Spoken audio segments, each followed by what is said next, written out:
The Terminator series, one of the most popular sci-fi franchises ever, went to shit, predictably. Why? Because Hollywood has a mental disease. Hollywood has a great track record of taking franchises and just repeating and doing the same thing over and over and over and over again. And whenever they want to change courses and do something different, they go violently off course to the point where the fans feel neglected. We started this with Star Wars, right? It happened again with Terminator, but in my opinion, to even a worse degree. But what if I told you that all this could have been solved over a decade ago with one movie, especially one key plot element that everyone forgot, that in my opinion could have stopped this absolute rehash, retconning, legacy character destroying train wreck of a series from ever going into the abyss. I don't want to sing the praises of the first two Terminator movies too much. We already know how good they are. Tons of videos have been done about these two movies. They're classics, they're iconic for a reason. What I will just highlight very briefly is, one, these movies have what a lot of the later movies don't. Just great characters. They just know how to write great characters.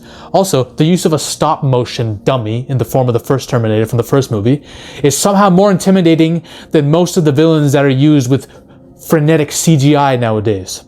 Why? Because they know how to build tension and intensity. That's what you call good storytelling. People neglect that nowadays just to pump money into movies with CGI and shit. Terminator 2, I miss movies like this. The only movies that have given me, the action sci-fi movies that have given me this kind of feeling were like Edge of Tomorrow.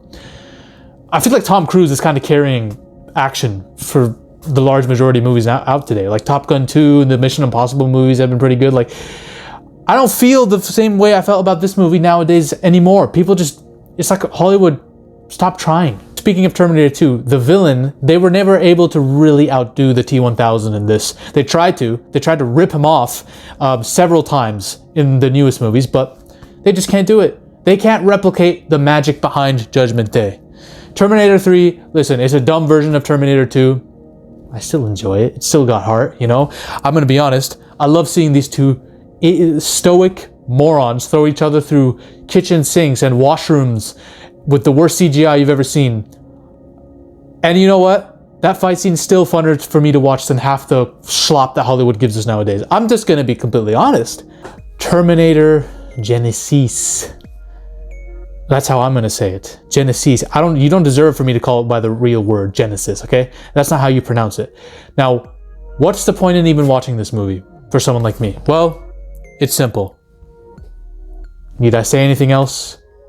I can watch Emilia Clarke do the dumbest shit ever all day long. I can watch her knit for hours, and I don't care. She's very nice to look at. What? You want me to watch the movie for what? Because of him? The guy who has the charisma of a black hole? No, Jack Courtney was a terrible cast for this. He cannot lead. Jack Courtney, in my opinion, should not be leading an action franchise ever. And Emilia Clarke was probably, even though she looks the part, she just has no chemistry with Jack Courtney. None of these people should have been cast in this role, okay? John Connor has been cybernetically implanted with nanodes that turn him into a freaking Terminator, and he's part of Skynet now. Great. Awesome. This is essentially a reboot, right? It's retconning everything from before it, but I'm gonna be real. This movie doesn't insult me. It's fine. It's generic. There's nothing, it's not fine. There's nothing about it that stands out to me. There's nothing original about it. It just simply exists in the ether for me. I have no feelings towards it. Terminator Dark Fate. I'm gonna be honest, I don't really remember what happens in this. Not fully. Some of you might say, Zafi, why didn't you rewatch it and do your homework before making this video? How many of you would like to rewatch a movie that was so forgettable that you forgot at the moment you left? I didn't even think I watched this in theaters, to be honest. But essentially, we're retconning everything once again. The whole cast will be female-led now because that's just the trend with Hollywood. Nothing wrong with that. I'm going to tell you an example of a good Terminator IP that was female-led that was good. This is not one of those things, though. She's the new person that we have to rescue in the past. We're back in time again, trying to save kids from another Terminator assassin. Blah, blah, blah. Same bullshit. Skynet has been replaced now with a new AI system called Legion with new robots. That was stupid, man. I don't even want to talk about this. And we got a knockoff of the T-1000 from Judgment Day who does the same shit but except worse because he's just... There's nothing to this. There's nothing to this film that's substantive. Like, it's... Some of the action scenes are okay, fun, but I'm gonna be honest, they all look fake to me. Green screen, overly CGI. Like, there's nothing about this movie that is worth remembering. Why did we kill John Connor within the first scene? Why? Because we needed to make room for this, our new group of powerful, strong, independent females. Listen, I like this actress a lot. I do. I don't care for her in this. She's okay. I honestly, when you start trying to give favor to a character just because you like the actor, that's how you know the movie kind of failed at its job. It ends with them wanting to save that girl, Grace. So they have to go back in time to stop Legion from finding her and killing her. That it sets up a sequel for a film that's the same plot reused and recycled over again. That's what this is. That's what the series has become. And nobody likes it anymore. I don't even want to talk about it. Talk about this. Actually, no. We're not going to talk about this much. Why? Because it deserves its own video.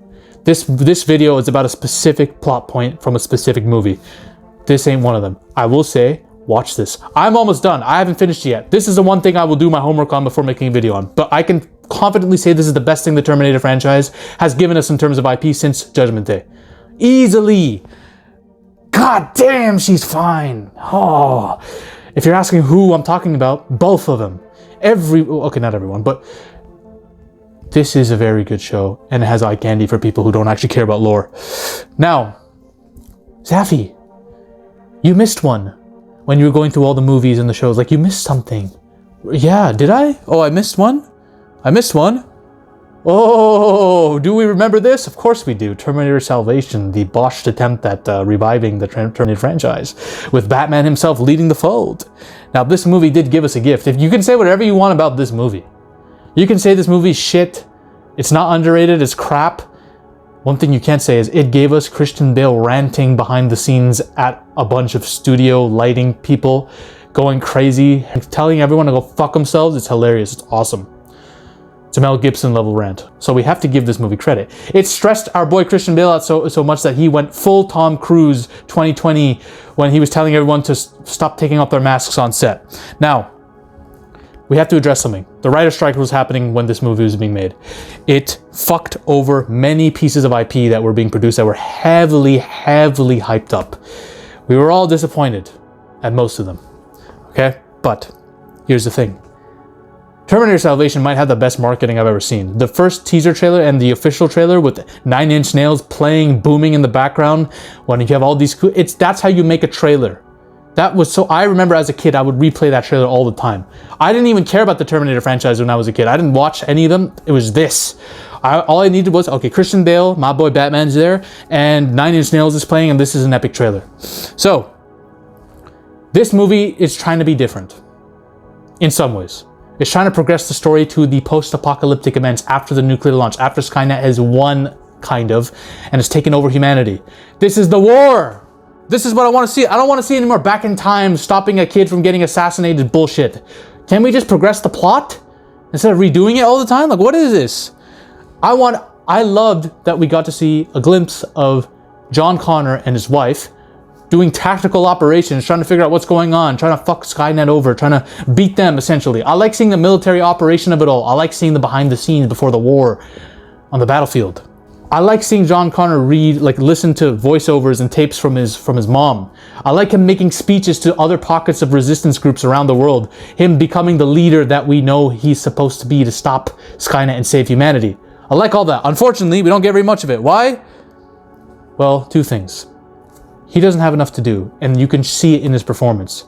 Half this movie is literally Christian Bale staring at the camera in a weird way like this, as if he's not supposed to be here.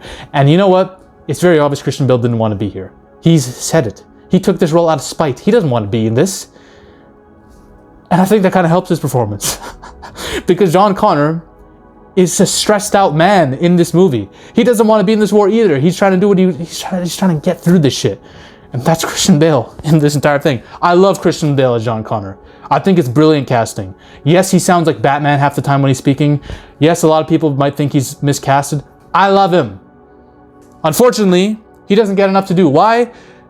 Well, 1, we need more of this. We need more of this war between him and Terminators on the battlefield. War! But we gotta deal with this dude. Marcus Wright. Sam Worthington. Why is he 60% of the film? Sam Worthington in like 2009, 2010 was like Hollywood's golden boy for some reason. I don't know why. I like the guy, but I'm not going to act like he has the most acting range of all time or the most charisma. But he was cast in Clash of the Titans, Avatar, all these big budget Hollywood movies. This guy was leading. Hollywood really wanted him to like be the face of many popular franchises. I don't know why. I have no idea. Maybe he sold his soul or some shit. I don't know.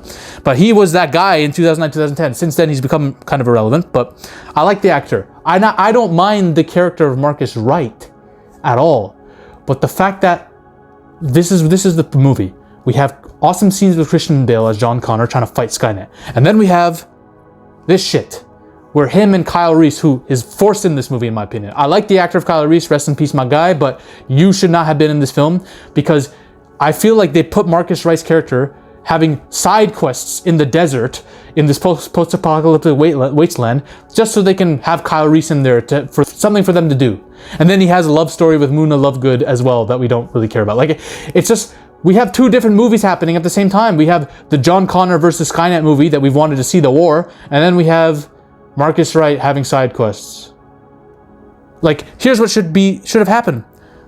I wanted them to focus more on this shit. But we could have integrated Marcus Wright's character into Christian Bale's story earlier in the movie. You don't need Kyle Reese in this. Why? I understand we need to bring old characters back as legacy characters. I understand that we think it's integral to the plot, but we don't need Kyle Reese in the war aspect. This is John Connor's story. We can't have three different main characters that we're focusing on. Have Marcus Wright get incorporated into John Connor's story earlier. Have these two have like a mental chess match. Because John Connor's trying to figure out, can this dude who's half Terminator be trusted? He's half robot. I've dealt with these idiots before. Half of them have wanted to kill me. Arnold was the only one who wanted to protect me. He's gone now. This guy was made to kill me. What can I do? It's like them having a battle of sorts, mental battle. And we don't know Marcus Wright's, it's all ambiguous. That's how it should be left to us. Maybe he'll turn to Connor's side. Maybe he won't. Maybe he can't deny his programming. That's like a cat and mouse game mentally that builds tension, but it also makes you care about the characters more because you want them to side together to beat this otherworldly enemy, right? You don't need to be in here, Kyle. You don't. He does nothing in the movie except get rescued at the end. That's it. You don't need to be in this movie. Now, I actually do like the third act of this film a lot. When they go to save the humans from the facility, John Connor completely just denies the orders of his general and goes, and him and Marcus Wright defeat this part of Skynet and destroy this facility. Now, I love what this movie should have leaned into more is both these characters denying the authority that was built into them. John Connor's actually committing treason by going against the generals who want him to do certain things and are giving him commands, right? He's struggling with that the entire film. Marcus Wright has to struggle with the fact that he was programmed to kill John Connor and he's supposed to work for Skynet, but he doesn't want to because he has a human consciousness, right? And both of them deny their programming and go and fight together. They both side together. They become the Avengers and shit, right? It's like a treasonous pairing, but you're rooting for them. They should have leaned into this more instead of waiting until like the third act for Marcus Wright to be captured by John and then John's questioning it and then we have our final battle. Like, the pacing of the film has grinded to a halt every time you focus on Marcus Wright's character who's away from John Connor. It ruins the film. So they destroy the facility, all right? And that's the ending of the film. John Connor doesn't die. He nearly dies, but he's saved by Marcus. Now, the original ending was very different. This ending was darker. Fans didn't like this ending when it got leaked. John Connor dies in the original ending. Marcus Wright is controlled by Skynet, and they graft John Connor's face onto Marcus Wright's endoskeleton, making him look like John Connor. And then, so essentially, he becomes villainous. He becomes John Connor all along. It's like a twist at the end. He goes into the Resistance main base of operations and kills everyone, including John Connor's wife and his girlfriend, his Muna Lovegood girl. He murders everyone brutally. It's a doomer ending. It's a horribly dark ending, right? In my opinion, I love dark endings, but this was too much. You could have done this a lot better, and I'm going to tell you exactly how. But this was too much, and I'm glad they changed the ending, because this reminded me a lot of the ending for Life, where there's a twist at the end where the alien's on the planet and everyone's dead. It's assumed that everyone's about to die, right? And the movie ends there. That's this kind of ending. It's dark. There's no hope. You just basically, all the movies leading up to this were pointless because John Connor got killed and his family got killed. I remember another reason they can't do this ending is because This was a planned trilogy with John Connor leading the resistance against Skynet, right? This is the first of a planned trilogy. It was supposed to lead into other movies. You doing this has kind of like cut the momentum of that trilogy. What, now Marcus Wright, who looks like John Connor, is going to be our main character? Marcus Wright, a character who we didn't care about that much as John anyways. This is part of the reason for the fan backlash, right? Where do you go from here? And once again, you've destroyed the main character that we were building up to this entire time. I'm okay with John Connor dying, but it should be done towards the end of the trilogy, not in the beginning of it. Now, here's what they could have done instead. So Marcus Wright and John Connor enter the facility to destroy the Skynet facility and save the human hostages that are being replicated. Remember, Skynet wants to replicate human DNA. Remember that. So a last minute twist is, in the original Terminator Salvation movie, right? They wanted Marcus Wright to bring John Connor to this facility because it's an ambush. Skynet will kill John Connor here. And it's because of Marcus Wright. And that's when Marcus Wright rips out his chip and decides to save John, right? Here's what they could have done. Instead of having CGI Arnold come through. Remember the end of Upgrade? Where the AI overtakes him and he goes, and his human consciousness is just, it's gone now. The AI takes full control. It's a very dark ending, right? Well, you can do something similar, except remember this chick? The scientist who gets Sam Worthington to give his body over for cybernetic testing because he's on death row anyways, right? And it's implied that they don't have a relationship, but he kisses her. You could have established maybe that they did have a relationship in the past. Now this chick comes back. She's alive after all this time. Why? She works for Skynet now. She's a villain. And she convinces Marcus, this is where we get our twist, right? Because one, she has that relationship authority with him, so he trusts her. She convinces Marcus that he has to kill John. That Skynet is right. This is going to be hard to write in a screenplay, right? Because Marcus Wright's character arc has been siding with John Connor this entire time, but we're going to flip it. This is the twist. We have to believe that John Connor that Marcus Wright would turn, and she's going to be the one to turn him because she is the most impactful person in his life up to date. So she tells him, you were needed for this. Skynet needed to defeat John because John is actually the enemy. She convinces him that John is Judas. She believes in Skynet's cause. And she's going to explain why. I don't know what the whole philosophy behind that would be. I haven't written this myself, but that's what would happen. And this turn would be like Frodo's turn when he decides to not throw the ring in the lava and you see Sam crying.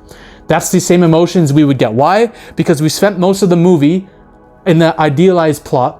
We spent most of the movie seeing these two build up trust with each other after doubting each other and not trusting each other. So we built up to this moment where they're now a team, and then this shit happens. So Marcus decides, I have to kill John. He doesn't want to, but he decides he had to because he believes in the cause now. She converted him. That's a twist. So everything John feared about these human Terminator hybrids who are meant to kill him, now it's come to pass yet again, and now it's Marcus doing it, but not because he's programmed to. It's because his human side, he actually believed her. It's a human turn. You can't blame it on Skynet, right? Marcus decided to do it of his own accord. That's what makes it such a bleak twist. So he tries to kill John. Now I don't know how John will survive this. I have no idea. Maybe Arnold comes through and says, "I'm back," and fucking shoots an RPG into Marcus. I don't know how. I'm not serious about that, but who knows? Whatever happens is, Marcus will get defeated at the end of this and John will survive somehow. I don't know. We need him for the trilogy, right? Marcus gets defeated, but what this ending has done is set up a new villain, a human villain who's in league with Skynet, and they're doing they're replicating this, what they did with Marcus. They're making more of him. But let's say maybe John Connor lost a hand or lost a flesh or blood in this. They have his DNA now from this battle, so they're going to use it to replicate Terminators that look like John Connor. That way we've made this part of Terminator Genesis actually work now.